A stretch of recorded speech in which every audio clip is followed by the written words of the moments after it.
Okay, I'm James. This is my Spitfire. I've had it now 1 week and I thought I might video it for you all. I am in New Zealand, living in Wellington, and over Easter 2021, I drove down to Queenstown and picked this up. She's definitely in need of some tender loving care. As you can see, there's a few bits missing. Didn't come with a front bumper, but that's something we can get. She's also missing a windscreen at the moment. She had one of those, but that made for an interesting drive all the way from Queenstown to Wellington, which is a good 500-600 kilometres, because I think it might be the original glass, and it pretty much seemed like it had been cleaned with a sandblaster. So one long day's driving from sunrise to sunset left me, well, thanking God I'm a reasonably cautious driver. But we got here safe and sound, crossed the Cook Strait in the ferry, and arrived home very early on Monday morning. So after that long drive, I got myself some sleep and then got up Monday morning and decided to be good and not get too carried away with the car, and instead clean the garage.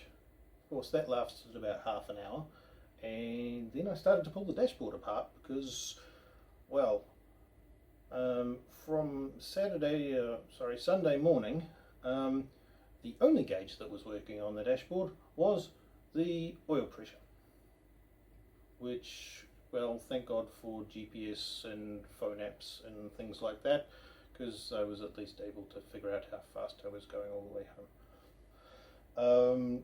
Not that it was that fast. She's definitely in need of some care and attention in the engine department as well.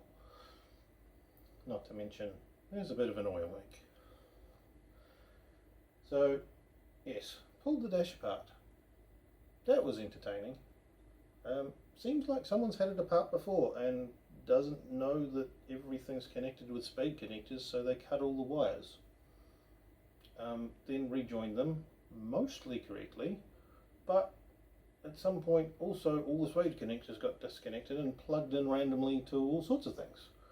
The fuel gauge, which of course wasn't working, partly because the 12 volt input to that was the temperature sensor resistance, and the fuel input sensor was on the other side. That wasn't going anywhere or doing anything.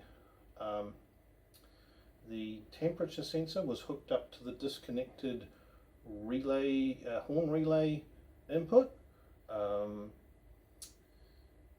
The indicator lights were all disconnected from the speedometer that indicates ignition and oil pressure and something else. So needless to say, it didn't take me too long to figure that out. Thank you very much, internet people, for providing me with a color-coded wiring diagram.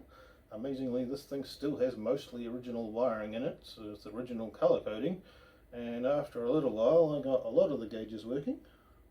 The speedo, as you're probably well aware, had nothing to do with electricity, and yeah, I soon worked out what was wrong with that after it flicking around for the first evening of driving. The second day it stopped altogether, so I immediately started looking at the speedo cable. Yeah, the end of it seemed to turn freely in my hand with the car happily sitting stationary. And then when I applied a little bit of pressure, the entire core of the speedo cable came out in my hand. So yeah, that's broken, so there's another one on a truck somewhere heading for me at the moment. Oh, incidentally, the windscreen is, I picked up a new one of those that's sitting on the bench behind the camera. So tonight I've been cleaning up the surround for the windscreen.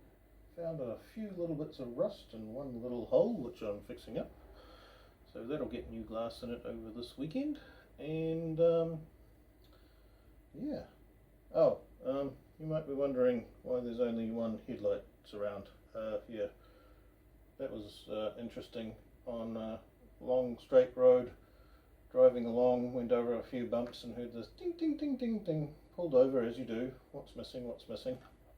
Looks very hard, but being new to the car and so many bits of chrome on it, I wandered all round on the side of a busy highway.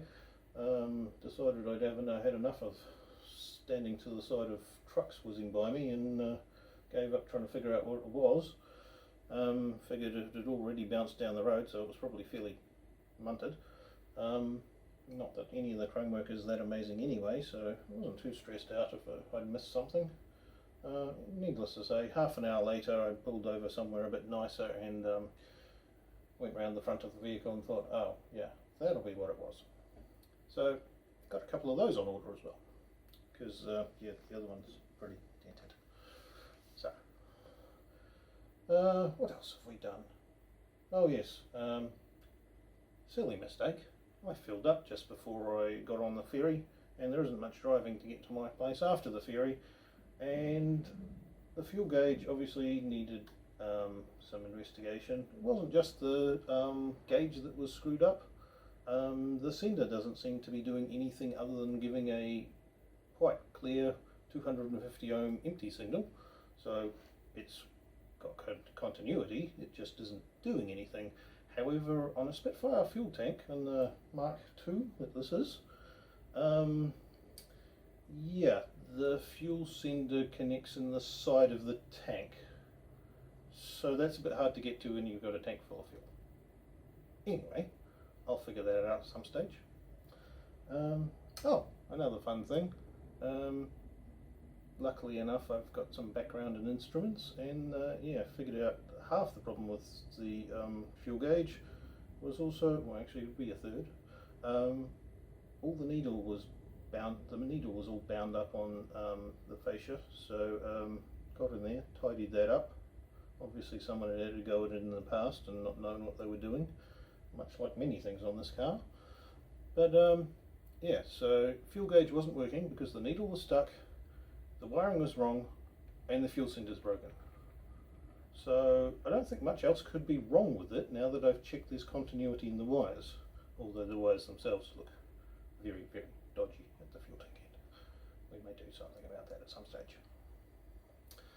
So, long list of things to do, but she does run and drive. She has a warrant of fitness. It's our New Zealand certification that we're allowed to drive the vehicle because it's safe on the road. I wouldn't be 100% sure that I'd pass it, particularly with that windscreen. Yeah, so onwards with this journey. Now this journey is going to start off with some slow progress. I don't know how often I'll be doing these videos, and just getting the car safe, happy, running nicely. Later on I might get on with doing things like getting a front bumper for it and tidying everything up nicely. And I have a vision down the end, because I mean, this is a beautiful car, but it only has a 1.2 litre engine in it, and yeah, we could do something about that. And it may not involve petrol or diesel. It might involve a whole heap of electrons. We'll see about that. That's to come probably in at least a year, because yeah, someone wants me to do some renovation on the house first. Anyway, I'm James, this is my Spitfire, and let's hope this all recorded, and I'll get it up on YouTube after doing some editing, see how that goes. Anyway, video 1 done. See you next time.